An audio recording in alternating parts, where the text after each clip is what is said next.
தலையில் சுமக்கும் இறையனாறு. கங்கையாறு தலையில் சுமக்கும் இறையனாறு, கொண்ட முகமாறு நின்ற படை ஆறு என்ற முருகன் ஆறு.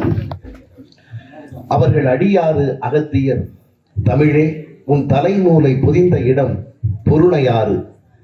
வளரு உனை வளர்த்ததாறு அது வைகையாறு.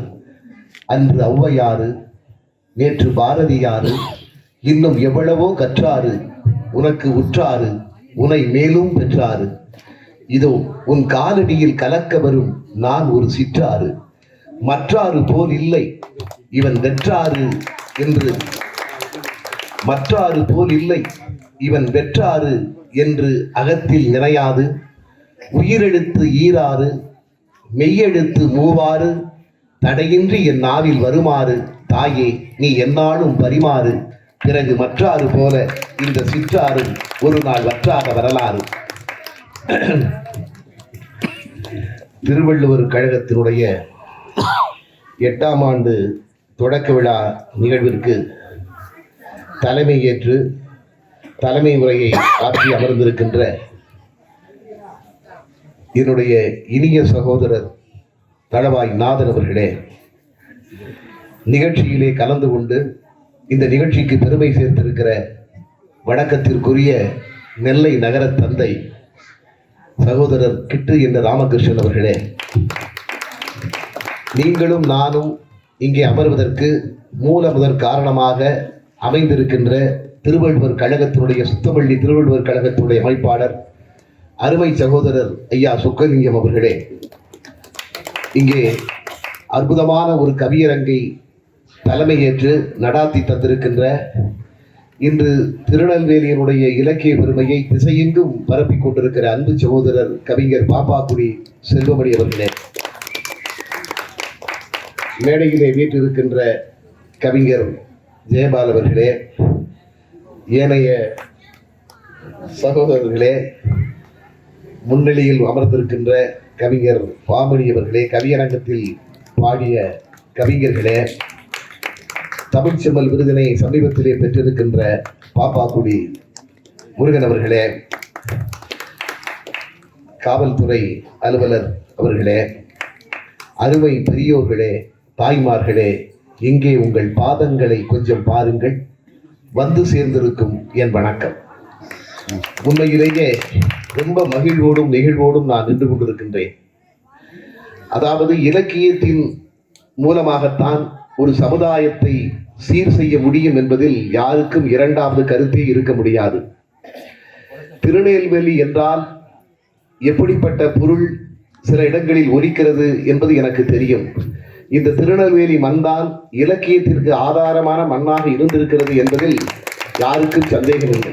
அவர்கள் இங்கே குறிப்பிட்டதை போல இதுவரையிலும் சாகித்ய அகாடமி விருது பெற்றவர்களில் அதிகமான எழுத்தாளர்களை இந்த மாவட்டம் தான் வைத்திருக்கிறது.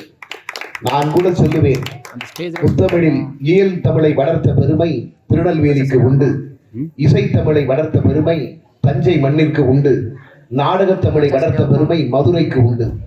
இயல் தமிழில் நீங்கள் அதை இரண்டாக பிரித்தால், பேச்சு கவிதை என்று எடுத்துக்கொண்டால், பேச்சிற்கு ராபி சேதுப்பிள்ளை தான் உதாரணம் என்று சொல்வார்கள்.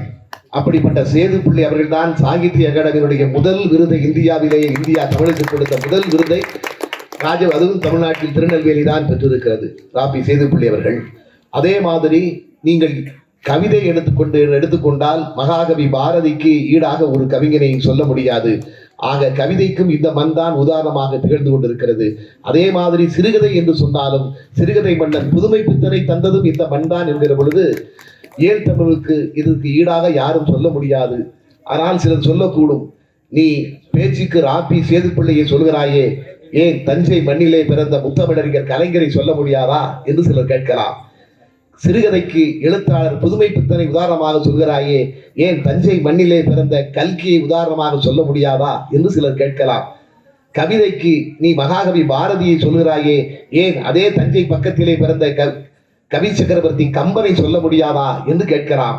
ஆனால் இப்படி கவிதைக்கும் கதைக்கும் பேச்சுக்கும் நீங்கள் யாரை கூட உதாரணம் காட்டலாம். ஆனால் இவற்றையெல்லாம் எப்படி ரசிக்க வேண்டும் என்று சொல்லி தந்தாரே எங்கள் ரசிகமணி டிகேசி.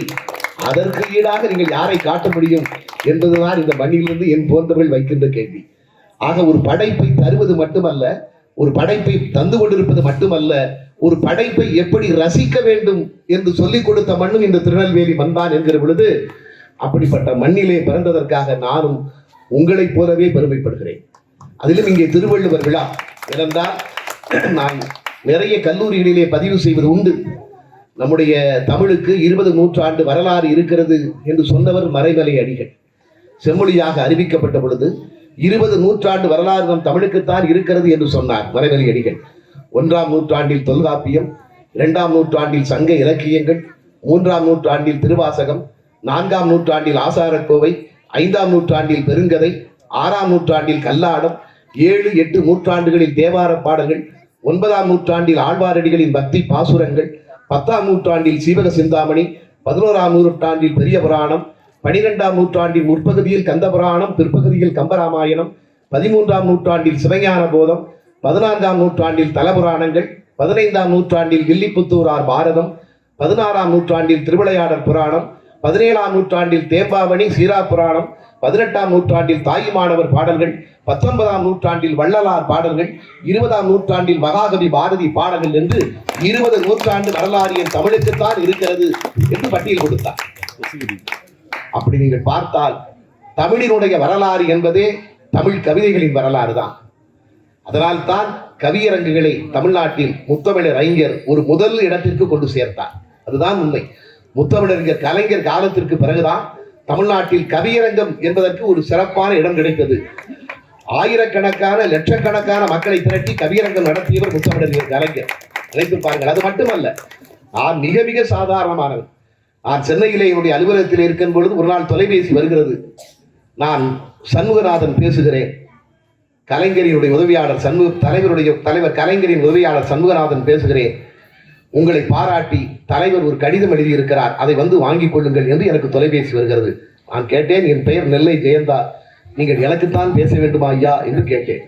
ஆமாம், தென்றலோடு சில தினங்கள் என்று உங்கள் புத்தகம் தானே, உங்கள் புத்தகத்தை படித்துவிட்டு கலைஞர் ஒரு பாராட்டு மடல் எழுதியிருக்கிறார், அதை வந்து வாங்கிக் கொள்ளுங்கள் என்று எனக்கு தொலைபேசி வந்தது. நான் அவருக்கு அவருடைய பாராட்டு மடலை பெறுகின்ற பொழுதே ஒரு நன்றி மடலை அவருக்கு கொடுத்து விட்டு வந்தேன். மறுநாள், அதாவது 11/12/2003 முரசொலி உடன்பிறப்பு கடிதம் முழுமையாக என்னை எழுதியிருந்தார். உடன்பிறப்பே, வளர்பிறை கவிஞர் என்று வாழ்த்திய தம்பி நெல்லை ஜெயந்தாவை இன்னும் நான் நேரிலே பார்த்ததே இல்லை. இந்த காலத்தில் நன்றி உணர்வு என்பது சில இடங்களில் சாம்பலாகிவிட்டது, சில இடங்களில் சோம்பலாகிவிட்டது, சில இடங்களில் சாம்பலாகிவிட்டது. கலைஞருடைய வார்த்தையை பாருங்கள். நன்றி உணர்வு என்பது இந்த காலத்தில் சில இடங்களில் சோம்பலாகிவிட்டது, சில இடங்களில் சாம்பலாகிவிட்டது. ஆனால் ஜெயந்தாவின் நன்றி கடிதம் ஒரு தாயின் மீது தாவும் குழந்தையாக எனக்கு வந்து சேர்ந்தது. எப்படி ஓமையை பாருங்க, எப்படி சொல்கிறார். அந்த கடிதத்திலே என்ற கவிதை என்று நான் எழுதிய தஞ்சை என்கிற கவிதை. தஞ்சாவூரிலே அப்போது விவசாயிகள் விஷம் குடித்து இறந்து கொண்டிருந்தார்கள், காவிரி நீர் இல்லாமல். அப்பொழுது நான் எழுதிய கவிதை தான் தஞ்சை. அன்று நஞ்சை உண்டு சாகுபடியானது, இன்று நஞ்சை உண்டு சாகும்படி ஆனது என்கிற கவிதை. இங்கு என்கின்ற ஒரு எழுத்தை வைத்துக் கொண்டு தஞ்சை விவசாயிகளின் தலையெழுத்தையே இந்த தம்பி சுட்டி காட்டி விட்டானே என்று தொடங்கி என்னை நேரிலே பார்க்க வேண்டும் என்று ஆசைப்பட்டு அழைத்து, நினைத்து பாருங்கள் எவ்வளவு உயரத்தில் இருந்த தலைவர் அவர். இந்தியாவினுடைய பிரதமரையே தீர்மானிக்கக்கூடிய இடத்திலே இருந்த ஒரு தலைவர் ஒரு 4 வரி கவிதைக்காக என்னை பார்க்க வேண்டும் என்று வீட்டுக்கு கூப்பிட்டு அனுப்பினார். அதுதான் தமிழ், அதுதான் கவிதையினுடைய ஆற்றல். நினைத்து பாருங்கள், அப்படி ஒரு தமிழ் தலைவர் இனிமேல் கிடைப்பாரா என்பதுதான் என் போன்றவருடைய ஏக்கம். பார்க்கவே முடியாது. அந்த அளவிற்கு தமிழ் கவிதை, ஒரு மனிதன் என்பவன், தமிழர் என்பவன் அப்படித்தான் தமிழை ரசிக்க வேண்டும், ருசிக்க வேண்டும் என்று சொல்லிக் கொடுத்தார். நான் செம்மொழி மாநாட்டில், திருவள்ளுவர் விழா என்பதால் சொல்கிறேன், செம்மொழி மாநாட்டில் எனக்கு எதிரே உட்கார்ந்திருந்தார் கவிப்பேரரசு வைரமுத்து தலைமையிலே எங்கள் கவியரங்கம். நான் அப்பொழுது கலைஞரை பார்த்து சொன்னேன், உனக்கும் வள்ளுவனுக்கும் ஒரே ஒரு வித்தியாசம், உனக்கும் வள்ளுவனுக்கும் ஒரே ஒரு வித்தியாசம். வள்ளுவர் தமிழ் கிடைத்த போது அதிகாரங்களை பாடினார், நீ அதிகாரம் கிடைக்கும் பொழுதெல்லாம் தமிழை பாடுகிறார். அவ்வளவு ரசித்தார். எதற்காக சொல்கிறேன், ஒரு கவிதை உங்களை எவ்வளவு உச்சத்திற்கும் கொண்டு போகும். அதுதான் கவிதையினுடைய ஆற்றல், தமிழினுடைய ஆற்றல். அதனால் தான் எங்களுக்கு அந்த தமிழும் ஆங்கிலமும் போதும் என்று நாங்கள் சொல்கிறோம். அதைத்தான் சொல்கிறோம். நீங்கள் புத்தமிழறிஞர் கலைஞரை போல ரசிப்பவர்களை, அதிலும் வள்ளுவரை நினைத்து பாருங்கள். உலகத்திலேயே ஒரு எழுத்தாளனுக்கு இருக்கக்கூடிய உயரமான சிலை திருவள்ளுவர் சிலை தான். அரசியல்வாதிகளுக்கு அதைவிட உயரமான சிலை இருக்கலாம், அது வேறு. உலகத்திலேயே ஒரு எழுத்தாளருக்கு இருக்கிற உயரமான சிலை கன்னியாகுமரியில் கலைஞர் நிறுவிய வள்ளுவர் சிலை. வள்ளுவருடைய குரட்பாக்களை படிக்கின்ற பொழுதெல்லாம் நான் அதற்கு முன்பு கவியரங்கத்தை பற்றி சொல்ல வேண்டும். அதற்கு பிறகு நான் வள்ளுவரத்தில் வருகிறேன். அற்புதமான கவியரங்கம். என் அன்பு கவிஞர்களே, கவிதை என்பது எப்பொழுது வெற்றி வரும் தெரியுமா? தெரிந்த செய்தியை நீங்கள் தெரியாத கோணத்தில் சொல்ல வேண்டும். மதுரையிலே ஒரு கவியரங்கம், தலைப்பு மங்கள பொருட்கள் என்று எனக்கு தலைப்பு. மங்கள பொருட்கள் பொதுவான தலைப்பு. ஒருவருக்கு சந்தனம், எனக்கு வந்து மஞ்சள், ஒருவருக்கு சந்தனம், ஒருவருக்கு குங்குமம், ஒருவருக்கு தேங்காய் பழம், ஒருவருக்கு வெற்றிலை, மாவிலை, மங்கள பொருட்கள் தலைப்பு. சென்னை மதுரை ராஜாமுத்தையா மன்றத்தில் அரங்கம் நிறைந்திருந்தது. மதுரையிலேயே பெரிய அரங்கம் ராஜாமுத்தையா மன்றம், உங்களுக்கு தெரியும். ஒரு தமிழ் விழா. அப்பொழுது நான் பாடிய கவிதை இன்றும் என் நினைவிற்கு வருகிறது. நான் சொன்னேன், எனக்கு தலைப்பு மஞ்சள், சந்தனம், குங்குமம், எல்லோரும் மேடையில் அமர்ந்திருக்காங்க. சொன்னேன், சந்தனமே என்னை போல உனக்கு வண்ணத்தில் இடம் உண்டு. நான் மஞ்சள் அல்லவா? நான் சொன்னேன், சந்தனமே என்னை போல உனக்கு வண்ணத்தில் இடம் உண்டு, குங்குமமே என்னோடு உனக்கு கிண்ணத்தில் இடம் உண்டு, மாவிலைக்கும் வெற்றிலைக்கும் மங்கள வாயிலின் முன்னத்தில் இடம் உண்டு, தேங்காய்க்கும் பழத்திற்கும் மங்கள பொருள் எனும் எண்ணத்தில் இடம் உண்டு, உங்களில் எல்லோருக்கும் வண்ணத்தில் இடம் உண்டு, கிண்ணத்தில் இடம் உண்டு, முன்னத்தில் இடம் உண்டு, எண்ணத்தில் இடம் உண்டு. ஆனால் உங்களில் எவர்க்கேனும் மஞ்சளை போல் மங்கையரின் கண்ணத்தில் இடம் உண்டா? அங்கு தட்டி அரங்கம் கைதட்டல் இன்றும் என் காதுகளில் ஒலிக்கிறது. அப்படி சொல்ல நீங்கள், அதாவது தெரியாத செய்தியை தெரியாத கோணத்தில், அவருக்கு ஊர் பாப்பாக்குடி, நீ சாத்துக்குடி என்றவுடன் எவ்வளவு ஒரு பெரிய கைதட்டல் எழுந்தது. அதுதான் யுக்தி. அதாவது கவிப்பேரசு வைரமுத்து கலந்து கொண்ட ஒரு கவியரங்கம் மன்னார்குடியில் கலந்து கொண்டார் கவிஞர். மாப்போ சிவஞானம் வந்து உட்காருகிறார். வைரமுத்து வளர்ந்து வருகிற நேரம். வைரமுத்து வந்து படிப்பதற்குள் மாப்போசி வந்து விட்டாரே, அவரை பற்றி சில வரிகள் எழுத வேண்டும் என்று அவசரமாக எழுதி வைக்கிறார். ஆனால் வைரமுத்து வாசிப்பதற்குள் மாப்போசி எழுந்து போய்விடுகிறார். ஆனால் எழுதிய வரிகளை வீண் செய்யவில்லை வைரமுத்து. எப்படி பாடினார் தெரியுமா? எல்லையில்லா புகழோடு இங்குதித்த பெருமானே, எல்லையில்லா புகழோடு இங்குதித்த பெருமானே, பிள்ளையில்லா கண்ணகிக்கு பெரிய மகன் நீதானே என்றெல்லாம் பாட எழுதித்தான் வைத்திருந்தேன். ஆனால் அவரோ கோவலன் போல் பாதியிலே கூறாமல் போய்விட்டார். அது எப்படி கோவலனை எப்படி ஒப்பிடுறாங்க? அதுதான். அதே கவிப்பேரசு வைரமுத்து எனக்கு 2004ஆம் ஆண்டு கவிஞர் திருநாள் விருது கொடுத்தார். 2004ஆம் ஆண்டு கொடுத்தார். தலைப்பு எனக்கு கவியரங்கத்தில் தமிழ், அதிலே வந்து ஒரு தமிழ் வளர்க்குமா தொலைக்காட்சி, எனக்கு தரப்பட்டிருந்த தலைப்பு தொலைக்காட்சி. அது நான் பாடிய கவிதைகளை கலைஞர் வீட்டிலே சொல்லி கவிஞர் சொன்னார் என்று சொன்னார்கள். நான் அப்பொழுது பாடினேன். எனக்கு தரப்பட்டிருந்த தலைப்பு தொலைக்காட்சி. தொலைக்காட்சியும் மனைவியும் தொந்தரவிற்குரியவை, ஆனாலும் தொலைக்காட்சி அணைத்தால் அமைதியாகிவிடும். இது கவிஞரின் கருத்து அல்ல, சில கணவர்களின் கருத்து. சரி, மனைவியின் மதிப்பீடு என்ன தெரியுமா? கணவனும் தொலைக்காட்சியும் ஒன்றுதான், ஆயுள் முழுக்க அழத்தான் வைக்கிறார்கள். இன்று சமைக்கும் பெண்களை எல்லாம் தொலைக்காட்சி சபாநாயகர் ஆக்கிவிட்டது. சமைக்கும் பெண்களை எல்லாம் தொலைக்காட்சி சபாநாயகர் ஆக்கிவிட்டது. தொடர்களில் சூடேறும் பொழுதெல்லாம் அடுப்புகள் அணைக்கப்படுகின்றன. இதற்காய் நானும் ஒரு நாள் கொண்டு வந்தேன் வீட்டில் நம்பிக்கை இல்லா தீர்மானம். இதனால் ஒரு நாள் நானும் வீட்டில் கொண்டு வந்தேன் நம்பிக்கை இல்லா தீர்மானம். மறுநாள் முதல் என் மனைவியிடம் இருந்து பகலெல்லாம் கண்டன தீர்மானம், இரவெல்லாம் ஒத்திவைப்பு தீர்மானம். அதாவது கவியரங்கத்தில் வைரமுத்து சொன்னார், முதலில் நீங்கள் ஒரு கலகலப்பை உண்டு செய்ய வேண்டும், அதற்கு பிறகு உங்கள் கருத்துக்களை நீங்கள் கொட்ட வேண்டும். அந்த கவியரங்கம் நிச்சயமாக ஜெயிக்கும். ஈரோட்டிலே ஒரு கவியரங்கம், கவிக்கோ அப்துல் ரஹ்மான் தலைமையில ஈரோடு புத்தக கண்காட்சி 2005 ஆகஸ்ட் மாதம் 5ஆம் தேதி என்பதால் தலைப்பு இரவிலே வாங்கினோம் சுதந்திரத்தை பற்றி. 3000 மக்கள் எதிரே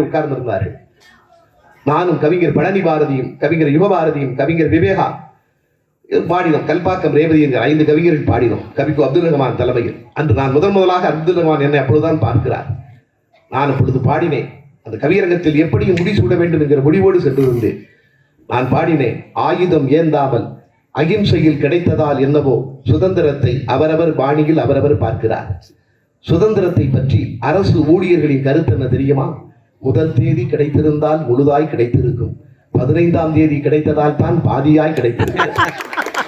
சுதந்திரத்தை பற்றி வழக்கறிஞர் ஒருவர் வாய் திறந்து சொன்னார், 18க்கு மேல் வாங்கியிருந்தால் மேஜராய் இருந்திருக்கும், 15இல் வாங்கியதால் தான் சுதந்திரம் இன்னும் மைனராகவே இருக்கிறது.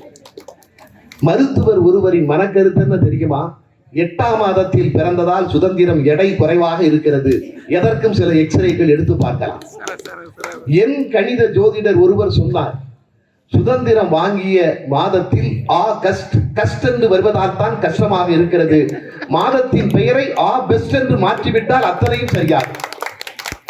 கவர்ச்சி நடிகை ஒருவரும் கருத்து சொன்னார், அதைத்தானே நம்மூரில் அட்டைப்படத்தில் போடுகிறார்கள். கவர்ச்சி நடிகை சொன்னார், 47இல் வாங்கியதற்கு பதில் சுதந்திரத்தை 27இல் வாங்கி இருந்தால் இன்னும் கொஞ்சம் இளமையா இருந்திருக்கும், இருந்தாலும் பரவாயில்லை, இரவிலாவது வாங்கினார்கள். யார் இவர்களுக்கு எடுத்து சொல்வது? சுதந்திர நாளில் கொடிகளை குத்துவதற்கு தரப்படுபவை குண்டூசிகள் அல்ல, அவை தேசத்திற்காக மெலிந்த தியாகிகளின் உடல். தடவி பாருங்கள், தடியால் அடிபட்டு தலைமட்டு வீங்கி இருக்கும். இப்பொழுதெல்லாம் குடியேற்ற வரும் எங்கள் தலைவர்கள் கூட ஒரு ஆள் வைக்கிறார்கள் கொடிக்கயிறை இழுப்பதற்கென்று. சொல்லுங்கள் அவர்களுக்கு, இந்த சுதந்திர கொடி பறப்பதற்கு சிறையிலே ஒருவன் செக்கையே இழுத்தான் என்று. சுதந்திர நாளில் கம்பத்தில் ஏறி வரும் கொடிக்கயிறு எடுத்து வரும் பூக்களை உச்சிக்கு போனதும் உதிர்த்துவிடும் கொடி தேசத்திற்காக மாண்ட வீரர்களின் மனைவியர் கூந்தல் நினைவினில் வருவதால். இன்றாயும் தெரிந்து கொள்வோம் இந்தியர்களே, நம் தேசிய கொடி பட்டொடி வீசி பறப்பது திரிக்கப்பட்ட கயிறுகளில் அல்ல, பறிக்கப்பட்ட உயிர்கள் என்று அந்த கவியரங்கத்தை நான் நிறைவு செய்தேன். நாங்கள் சாப்பிட்டுக் கொண்டிருந்தோம் 5 கவிஞர்களும் கவிக்கு அப்துல் ரஹ்மானோடு. அப்பொழுது அப்துல் ரஹ்மான் சொன்னார், ஜெயந்தா, கவியரங்கில் இன்று கோல் அடித்து விட்டீர்கள். இது என்னுடைய வார்த்தை அல்ல, 25 வருடங்களுக்கு முன்பு கண்ணதாசன் என்னை பார்த்து சொன்ன வார்த்தை, அதைத்தான் இன்று நான் உங்களுக்கு தருகிறேன் என்று கவிக்க சொன்னார். அதுதான் நான் சிந்திக்கவற்றை வித்தியாசமாக சாலன்பாபே ஒரு கவியரத்தில் வந்து கட்டி பிடித்தார். நான் ஒரு கவிதை, திருப்பூர் என்றதும் திரும்ப திரும்ப நினைவிருக்க வருபவை சாயப்பட்டறைகள். உங்களுக்கு தெரியும், சாயப்பட்டறை தான். ஆனால் அது வரல கவிதை. பாருங்க, திருப்பூர் என்றதும் திரும்ப திரும்ப நினைவிருக்க வருபவை சாயப்பட்டறைகள், கொடியோடு குமரன் சாயப்பட்ட அறைகள். கவிதை மாறி. அதுதான் நீங்கள் வாசகர்களை அப்படியே கூட்டிக் கொண்டு போய் எதிர்பாராமல் ஒரு தட்டி விட வேண்டும். அதுதான் அந்த கவிதை. அதனால்தான் கவியரங்கு, நான் மதுரையிலிருந்து சென்னைக்கு போன பிறகு அந்த கவியரங்குகளில் வாசித்த கவிதைகள், ஒவ்வொரு கவிஞரையும் அந்த கவிதைகள் சொல்ல சொல்ல எல்லோருமே ஜெயந்தா வேண்டும் என்று ஆசைப்பட்டார்கள். அதற்கு முதற் காரணம் முத்தமிழறிஞர் கலைஞர். அவர் பாராட்டி எழுதிய அந்த பாராட்டு தான் யார் ஜெயந்தா என்று சென்னையிலே யோசிக்க வைத்தது. கவிதை உங்கள் உச்சத்திற்கு கொண்டு போகும், அதில் இரண்டாவது கருத்தே இல்லை. அதுவும் இந்த திருநெல்வேலி மண், தாமிரபரணி தானாக தண்ணீரை குடித்தாரே கவிதை வரும், சந்தேகம். ஆக இத்தனை கவிஞர் வார்த்தைகள், ஒவ்வொருவருடைய வார்த்தைகள் நானும் சகோதரர் பாமணி அவர்களும் தான் உட்கார்ந்து ரசித்துக் கொண்டிருந்தோம். அவ்வளவு அருமையான வார்த்தைகள் இல்ல. திருவள்ளுவருக்கு விழா. உண்மையிலேயே வள்ளுவனை போல ஒரு புலவனை பார்க்க முடியாது. நான் சமீபத்தில் நேற்று கூட, பாமணிக்கு தெரியும், நேற்று கூட அந்த கல்லூரியிலே சொன்னேன், எதற்கு தமிழ் இளமையான மொழி என்று சொல்கிறார்கள்? புதிதாக கருத்துக்களை தந்து கொண்டே இருக்கிறது. 2 திருக்குறளை நான் அதில் ஒன்றை அங்கே சொன்னேன். 2 திருக்குறள். டாக்டர் செல்வ கணபதி ஒரு புத்தகம் எழுதியிருக்கிறார், விடை தேடு வினாக்கள் என்று ஒரு புத்தகம். அதில் ஒரு குறள் சொல்கிறார், யான் நோக்கும் காலை நிலம் நோக்கும், நோக்காக்கால் தான் நோக்கி மெல்ல நகும். இந்த திருக்குறளுக்கு நீங்கள் யாருடைய பொருளையும் எடுத்து பாருங்கள், உங்க செல்லிலே பொருள் இருக்கிறது. எல்லாரும் எல்லாம் இருக்காங்க. நான் பார்க்கின்ற பொழுது அவள் நிலத்தை பார்க்கிறாள். யான் நோக்கும், ஒரு தலைவன் தலைவியை பற்றி சொல்வதாக ஒரு குறள் இன்பத்துப்பாலிலே இருக்கிறது. நான் அவளை பார்க்கின்ற பொழுது அவள் நிலத்தை பார்க்கிறார். கண்ணதாசன் அந்த பாட்டில் கூட இருப்பார், உன்னை நான் பார்க்கின்ற பொழுது விண்ணை நீ பார்க்கின்றாயே, அந்த எழுதியிருப்பார். நான் பார்க்கின்ற பொழுது அவள் நிலத்தை பார்க்கின்றாள், நான் பார்க்காத பொழுது அவள் என்னை பார்க்கின்றாள். இப்ப டாக்டர் செல்வ கணபதி ஒரு கேள்வி கேட்கிறார், நீ பார்க்கின்ற பொழுது அவள் நிலத்தை பார்க்கிறாள், சரி, நான் பார்க்காத பொழுது என்னை பார்க்கிறான்னு சொல்லியே, ஏப்பா நீ தான் அவளை பார்க்கலையே, அப்புறம் எப்படிதான் தெரியும் நீ அவன் உன்னை பார்க்கிறாங்க? கதை விடுறியா? கேட்கிறார். அவர் கேட்கிறார் புஸ்தகத்துல, கதை விடுறியா? எப்படி தெரியும்? ஆனா சொன்னது வள்ளுவன் அல்லவா, சொன்னது வள்ளுவன். ஆனால் இவர்கள் பொருளை இப்படி எழுதி வைத்திருக்கிறார்கள். நீங்க யாருடைய பொருள் எழுதும் உரையினால் பேரே சொல்ல வரும், யாருடைய உரையினால் எழுது பாருங்க. எனக்கு தெரிஞ்சு மூவாவை தவிர, மூவாவில் ரொம்ப ஜாக்கிரதை ஹேண்டில் பண்ணியிருக்காரு அந்த குரலை. எல்லாரும் அப்படித்தான் எழுதிருக்காங்க. அவர் கேட்கிறார், நீ தான் பார்க்கிறேன்னு சொல்லி, அப்ப எப்படி அவன் பார்க்கறது தெரியும்? அவர் சொல்லுகிறார், பார்த்தல் என்பது வேறு, நோக்குதல் என்பது வேறாம். இப்ப நான் வந்து எல்லோரையும் பார்க்கிறான். நான் பாமணியை அவர்களை பற்றி சகோதரர் பாமணியை பார்க்கிறேன்னா அது மட்டும் நோக்குதான், மற்ற யாரும் கண்ணுக்கு தெரிய மாட்டாங்களாம். அதனாலதான் கம்பன் அண்ணலும் நோக்கினாள் அவளும் நோக்கினாள்னு சொன்னானா. நோக்குதல்னா அது மட்டும்தான் தெரியுமா, வேற யாரும் தெரிய மாட்டாங்களாம். ஆனா பார்த்தெல்லாம் பொதுவா பார்க்கிறது. அவன் நோக்கல, அவன் பார்த்திருக்கான் ஆனா நோக்கல. ஆனா பொருள் எழுதுகிற போது இவர்கள் பார்க்கவில்லை என்று எழுதுகிறார்கள். மூவா மட்டும் அவன் நோக்காத போதுன்னு எழுதிப்பார். மூவா மட்டும் தான் எழுதிப்பார். அதை நான் நோக்கின்ற பொழுது அவள் நிலத்தை நோக்குகிறாள், நான் நோக்காத போது என்னை நோக்குறான்னு அவர் எழுதிப்பாரு. ஆனால் மற்றவர்கள் எல்லோரும் நான் பார்க்கின்ற பொழுது அவள் நிலத்தை பார்க்கிறாள், நான் பார்க்காத பொழுது என்னை பார்க்கிறாள் என்று சொல்வது தவறு என்று சொல்கிறார். அந்த இடத்துல பார்க்காத பொழுதுன்னு போடக்கூடாது, நோக்காத பொழுதுதான் போடணுமா. ஆக பார்த்தல் என்பது வேறு, நோக்குதல் என்பது வேறு என்று இந்த குறளுக்கு புதிய பொருளை எனக்கு இந்த புத்தகம் சொல்லி தருகிறது. எவ்வளவு எப்போதே எழுதிய குறள். அதே மாதிரி இன்னொரு குறளை சொல்கிறார், காலத்தினார் செய்த நன்றி ஸ்ரீ ஞானத்தின் மானப்பெரிது கூட சொன்னார்கள். அதே மாதிரி 3 சொல்ல, மலையை விட பெரிது, நிலையில் தெரியாத அடங்கியார் தோற்றம் மலையினும் மானப்பெரிது. 3 பெரிது சொல்வார். உலகத்தை விட பெரிது, மலையை விட பெரிது, அடுத்து ஒன்று சொல்வார், கடலை விட பெரியது எது என்று வள்ளுவர் சொல்வார். பயன் தூக்கார் செய்த உதவி நயன் தூக்கின் நன்மை கடலின் பெரிது. முதல்ல வந்து காலத்தினார் செய்த தண்ணி ஞானத்தின் மான பெரிது, உலகத்தை விட பெரிது. நிலையில் தெரியாது அடங்கியான் தோற்றம் மலையினும் மான பெரிது. தான் இதுதான் நம்முடைய நிலைமை, இதுதான் அப்படின்னு தெரிஞ்சு அதே அமர்ந்துக்கணும். இல்லைன்னா அவன் தான் மலையை விட பெரியவனா. 3வது சொல்கிற கடல். இது எல்லோரும் கடல் எல்லாரும் பாருங்க, கடலை விட பெருசுன்னா என்ன நினைப்போம்? கடல் பெருசா இருக்கு, அதை விட இது பெருசு, அப்படிதான் நினைக்க தோணும். பயன்தூக்கார் செய்த உதவி நயன்தூக்கேன், அதாவது எதிர்பாராமல் செய்த உதவி என்பது கடலை விட பெரிது அப்படின்னு தான் எழுதுறாங்க. ஆனா அதுல சொல்றாரு வள்ளுவர் அளவை வைத்து சொல்லவில்லை. கடல் பெரிது என்கிற அளவை வைத்து சொல்லவில்லை, அதனுடைய தன்மையை வைத்து சொல்கிறார் என்று சொல்லிவிட்டு எழுதுகிறார். அம்மாட்ட வந்து ஒரு பிச்சைக்காரன் வீட்டில் பிச்சை கேட்கிறான். அம்மா ஒரு தோசை பிச்சை போடுறாங்க. நாளைக்கு இவன் நமக்கு பிச்சை போடுவான்னு எதிர்பார்த்து அம்மா போடுறாங்க இல்ல. இந்த அம்மா போடுற இந்த தோசை, இந்த சின்ன தோசை வந்து அந்த கடலை விட பெரியது என்கிறார். எப்படின்னா அம்மா அப்படி எதிர்பாராமல் இந்த உதவியை செய்கிறார். ஆனா கடல் அப்படி எதிர்பாராமல் செய்யாதான். மேகம் சூரியன் வந்து நீரை கேட்குது, கொடுக்குது கடல். ஆனா கொடுக்கும்போது என்ன நினைக்குமா, நம்ம இன்னைக்கு கொடுக்குறோம், நாளைக்கு இது மேகமாக மாறி மழையாக பொழிந்து நதியாக ஓடி மறுபடியும் நம்மகிட்டத்தானே வருன்னு எதிர்பார்த்து கடல் கொடுக்குதான். அதனால எதிர்பாராமல் செய்கிற உதவி வந்து அந்த எதிர்பார்த்து செய்கிற கடலை விட பெரியது என்று சொன்னார். இவ்வளவு நானும் அளவை வைத்துத்தான் வள்ளுவர் சொல்லுகிறார் என்று நினைத்துக் கொண்டிருந்தேன். பாருங்க, படிக்க படிக்க படிக்க, அதாங்க தமிழ் இளமையான மொழி என்று சொன்னான். அதனால்தான் காலத்திற்கு முற்பட்டது என்று சொல்கிறார்கள் வள்ளுவரை. அதாவது மனித இனத்தையே பிரித்து விட்டான் என்று சொல்லுவார். வாசுபமாணிக்கனார் சொல்லுவார், மனித இனத்தையே பிரித்து விடுவார். நான் ராமன் தேடிய சீதை என்ற ஒரு படத்திலே பாடல் எழுதியிருப்பேன். 2 பாடல் இந்த படத்துல. ஒரு பாடல் வந்து என்ன புள்ள செஞ்ச பாவிப்பையா நெஞ்ச என்று வரும். அந்த ஸ்கிரீன்ல வந்து நிதின் சத்யா என்கிற நடிகர் பாடுவார். அது சேரன் நடிச்ச படம். அதுல வந்து பாத்தீங்கன்னா ஒரு நாள் எனக்கு காவிய கவிஞர் வாலி தொலைபேசுகிறார். வாலி வந்து உங்களுக்கு தெரியும், இந்தியாவிலேயே அதிகமான திரைசை பாடல்கள் எழுதியவர். அதாவது அந்த வயதிலும் அவருக்கு தெரியும், நீங்க ஒரு புத்தகத்தை கொண்டு கொடுத்தால் உடனே படிச்சுவார். படிச்சுட்டு அந்த புத்தகத்தில் நம்பர் தான் உடனே தொலைபேசுவார். நல்லா இருக்கு நல்லா இல்லை நேர்பட பேசுவார். அவரை மாதிரி வாசிப்பு பார்க்கவே முடியாது. 5 தலை எனக்கு தெரிந்த ஒரு சினிமா பாடலாசிரியர் ஒரு ஆள்கிட்ட உனக்கு எப்படி வேணும் பாட்டு கேட்டு எழுதி கொடுக்கக்கூடிய ஒரே கவிஞர் அவர் தான். அதனால தனக்கென்று ஒரு பாணி வைத்துக் கொள்ளவில்லை. கண்ணதாசன் மாதிரியும் அவருடைய பாடல்கள் இருக்கும், கண்ணதாசன் பாட்டு மாதிரி இருக்கும். குறிப்பா நீங்க திருலோகச்சந்திர படத்துல வாலி எழுதுற பாடல்கள்லாம் கண்ணதாசன் பாட்டு மாதிரியே இருக்கும். அந்த திருலோகச்சந்திர படத்தை நீங்க பாத்தீங்கன்னா அவருடைய படங்கள் அவர் இடப்பட்ட பாடலாம் அப்படிதான் இருக்கும். ஏன்னா திருலோகச்சந்திரக்கும் கண்ணதாசனுக்கும் ஒரு பிடிக்காது. அதாவது எப்படி யாருக்கு கேட்டு எழுதுவார். எதிர்நீச்சல் படம், நான் ஒரு நாள் வீட்டில் இருக்கும்போது அனிருத் வராரு, மியூசிக் டைரக்டர்.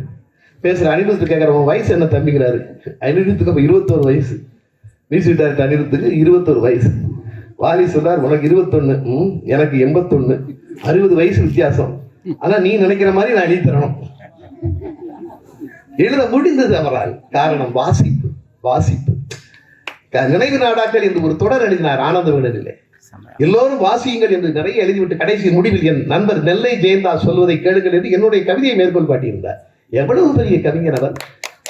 என்னுடைய கவிதையை மேற்கோள் காட்டியிருந்தார். அது மட்டுமல்ல, ஒரு நாளைக்கு முன்னால் எனக்கு தொலைபேசினார். அதை எழுதுவதற்கு முன்னால் நீ அந்த கவிதை ஒரு நாள் வாசிய கவியரங்கத்தில். அவர் தலைமையிலே காகிதம் ஒரு ஆயுதம் என்கிற தலைப்பு நெல்லை சென்னை புத்தக கண்காட்சியில் வாசித்த கவிதை. புத்தகத்தை பற்றி நீ வாசி, அந்த கவிதையை சொல்லு, ஏன்னா நான் வரிகளை மாற்றிவிடக்கூடாது. அப்படி எழுதினார்.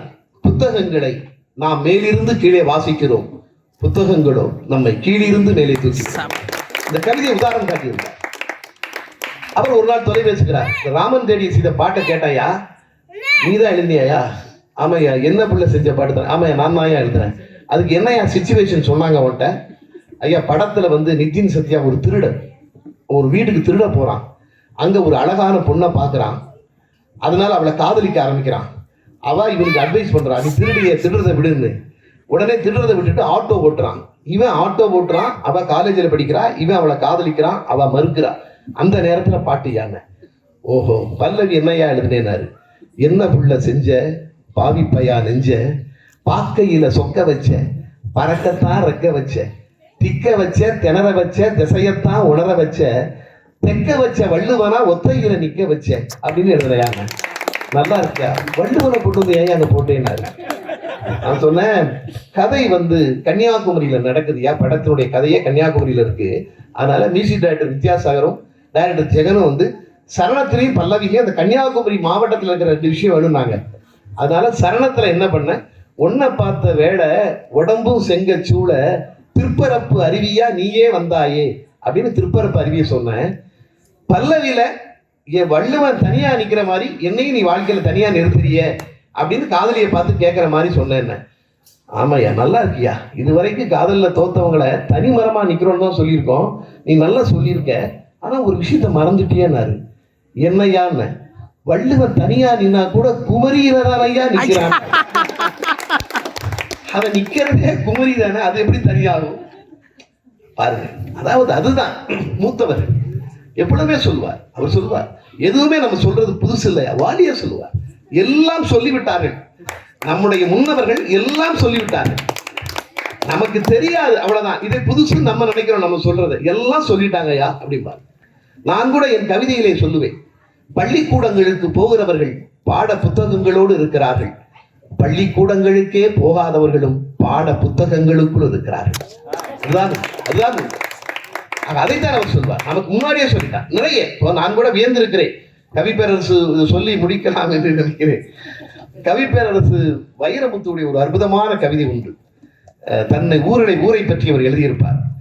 அதாவது எழுதியிருப்பார், தன்னை வளர்த்து விடும் மண்ணை விடுதுகளை அனுப்பி விசாரிக்கும் ஆலமரங்கள்.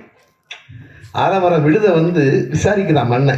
தன்னை வளர்த்து விடும் மண்ணை விடுதுகளை அனுப்பி விசாரிக்கும் ஆலமரங்கள் அப்படின்னு எழுதியிருப்பார். அடடா, வியந்திருக்கிறேன். அற்புதமான கற்பனை.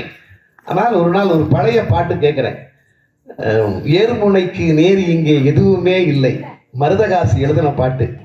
அதுல மருதகாசி எழுதியிருக்கிறாரு, வளர்ந்து விட்ட பருவ பெண் போல் உனக்கு வெட்கமா. நாற்றை பத்தி, நெல் நாற்றை பத்தி எழுதுகிறார். வளர்ந்து விட்ட பருவ பெண் போல் உனக்கு வெட்கமா, தலை வளைஞ்சு குனிஞ்சு பாக்கிரியே தரையின் பக்கமா, இது வளர்த்து விட்ட தாய்க்கு தரும் ஆசை முத்தமா. தன்னை வளர்த்து விட்ட மண்ணை விடுதுகளை அனுப்பி விசாரிக்கும் ஆரவரங்கள், இது வளர்த்து விட்ட தாய்க்கு தரும் ஆசை முத்தமா. நீங்க நினைச்சு பாருங்க. அதுக்காக மருதகாசியை பார்த்து வைரமுத்து எழுதினார் என்று நான் சொல்ல தயாராக இல்லை. வைரமுத்து மகா கவிஞர், அது வேறு. ஒரே நேரத்தில் 2 கவிகளுக்கு ஒரே சிந்தனை வரும் என்பதை விட 80களில் வைரமுத்துவிற்கு வந்த சிந்தனை 50லேயே மருதகாசிக்கு வந்திருக்கிறது. அதுதான் எனக்கு வருகிற என் சிந்தனைக்கு முன்பாக நிறைய சொல்லிக்கொண்டே போகலாம். அப்படி நிறைய பாடல்கள் இருக்கின்றன. அதை நாம் நேரிக்கொண்டே போகலாம். வள்ளுவரை பார்த்து வாசுபமானிக்கிறார் ஒரு கட்டுரையிலே வியந்தார். அந்த வேப்பை மற்றும் சொல்லி, ஏன்னா நான் இரவோடு இரவாக திருச்சிக்கு போக வேண்டும். நாளை நம்முடைய மாண்புமிகு தமிழ்நாடு முதலமைச்சருடைய கவியரங்கத்தை அமைச்சர் நேரு அவர்கள் திருச்சியிலே நடத்துகிறார்.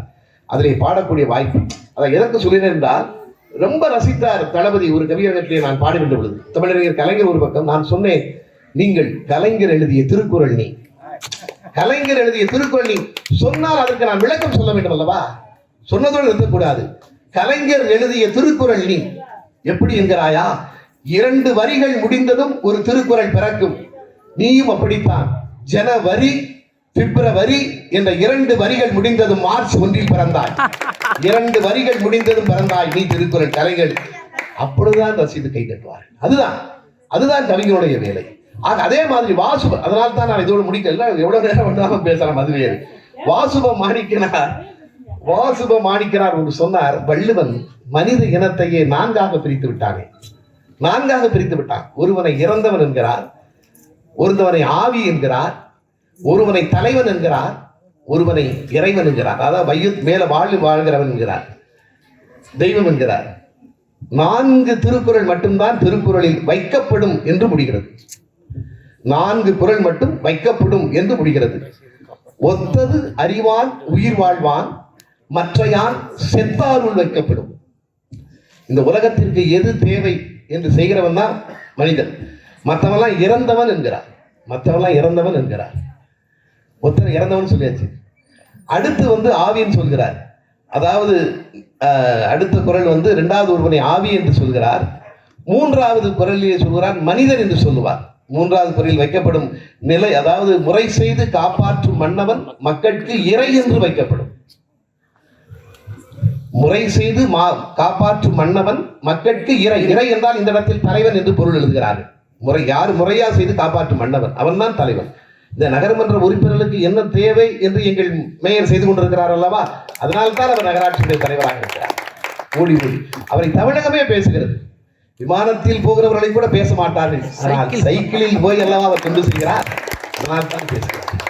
அதுதான் நான் நினைத்து பார்க்கிறேன், எங்கள் தளபதியை நினைத்து பார்க்கிறேன். நான் எந்த அரசியல் கட்சியும் சேராதவன், அது வேறு. ஆனால் நினைத்து பாருங்கள், எப்படிப்பட்டவரை தலைவராக வைக்க வேண்டும் என்று அவர் தீர்மானித்திருக்கிறார். அதற்காகவே நான் முதல்வரை வணங்குகிறேன். இப்படிப்பட்ட ஒரு அற்புதமான மனிதரை, எளிமையின் இருப்பிடமாக பிறப்பிடமாக இருக்கிற ஒரு மனிதரை நகராட்சியினுடைய தந்தையாக வைத்திருக்கிறாரே, அது மாநகராட்சியினுடைய தந்தையாக, எவ்வளவு பெருமை என்று நினைத்து பார்க்கிறேன். ஆக முறை செய்து காப்பாற்றும் மன்னவன் மக்களுக்கு இறை என்று வைக்கப்படும்.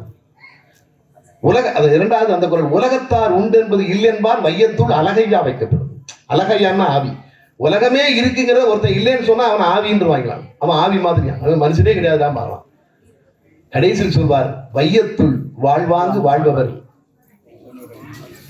வையத்துள் வாழ்வாங்கு வாழ்பவர் தெய்வத்துள் வைக்கப்படும். அவனை தெய்வத்தில். ஆக 4ஆக திருக்குறளில் பிரித்து விடுகிறார் வள்ளுவர் மனித இனத்தையே என்று வாசுப மாணிக்கனார் சொல்லியிருப்பார். ஆக அப்படிப்பட்ட வள்ளுவருக்கு எடுக்கக்கூடிய இந்த விழா உண்மையிலேயே நினைத்து பார்க்கிறேன். அப்படிப்பட்ட விழாவில் கலந்து கொள்வதற்கு எனக்கு கிடைத்த வாய்ப்பு. எளிமையான குரட்பாக்களை, அந்த குரலை கூட காவிய கவிஞர் வாலி அறத்துப்பாலை மட்டும் திருக்குறளை புது கவிதையை எழுதியிருப்பார், வகுத்தான். ரொம்ப ஆச்சரியமாக இருக்கும்.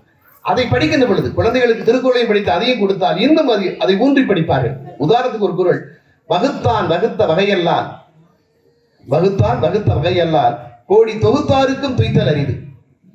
வகுத்தான் வகுத்த எவ்வளவு இருந்தாலும் விதிப்படிதான் நடக்கும் என்று சொல்கிறார் அந்த குறள்ல வள்ளுவர்.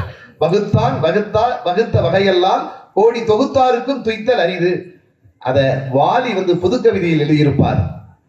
கோடி கோடியாய் வந்திடலாம் வருவாய், உனக்கு கோடி கோடியாய் வந்திடலாம் வருவாய், ஆனால் ஊழ் உத்தரவிடாமல் உன்னால் உண்ண முடியாது ஒருவாய். கோடி கோடியாய் வந்திடலாம் வருவாய், ஆனால் ஊழ் உத்தரவிடாமல் உன்னால் உண்ண முடியாது ஒருவாய். உன் வருமானத்தை நோய் கொள்ளுமா அல்லது வாய் கொள்ளுமா என்பது விதிவசம் அல்ல நிதிவசம். விதிவசம் அல்ல நிதிவசம். அந்த வகுத்தான் அந்த எளிமையாக எடுத்து அதை கொடுத்திருப்பார். அவருக்கே உரிய நடையில்லை. ஆக அப்படிப்பட்ட வள்ளுவருக்கு இந்த சுத்தமல்லியில் கொண்டாடக்கூடிய இந்த விழாவிற்காக ஐயா சொக்கலிங்கத்தினுடைய பாதங்களை நான் பணிந்து மறுபடி வணங்குகிறேன். நினைத்து பாருங்கள், அவருக்கு என்ன இருக்கிறது, வள்ளுவரை கொண்டாட வேண்டும் என்று என்ன இருக்கிறது? அதாவது அப்படிப்பட்ட ஒரு மனிதர் தமிழ் இலக்கியத்திற்காக தன்னையே அவர் நிறைய செய்து கொண்டிருக்கிறார் என்பது எனக்கு தெரியும். என் தன்னையே ஒப்படைத்திருக்கிறாரே அந்த மகனை, அப்படிப்பட்ட தமிழரை நான் வணங்கி உங்களிடமிருந்து பிரிய மனமில்லாமல் தான் நான் பிரிந்து செல்கிறேன் என்று சொல்லி வாய்ப்பிற்கு நன்றி கூறி மீண்டும் மீண்டும் கவிஞர் பெருமக்கள் அத்துணை பேரையும் நான் வாழ்த்தி விடைபெறுகிறேன். வணக்கத்திற்குரிய நம்முடைய மாநகர தந்தை அவர்கள் இவ்வளவு நேரம் உட்கார்ந்து என்னுடைய உரையை கேட்டதற்காக அவருக்கு என்னுடைய சிறப்பான நன்றிகளை நான் தெரிவித்துக் கொள்கிறேன். நன்றி, வணக்கம்.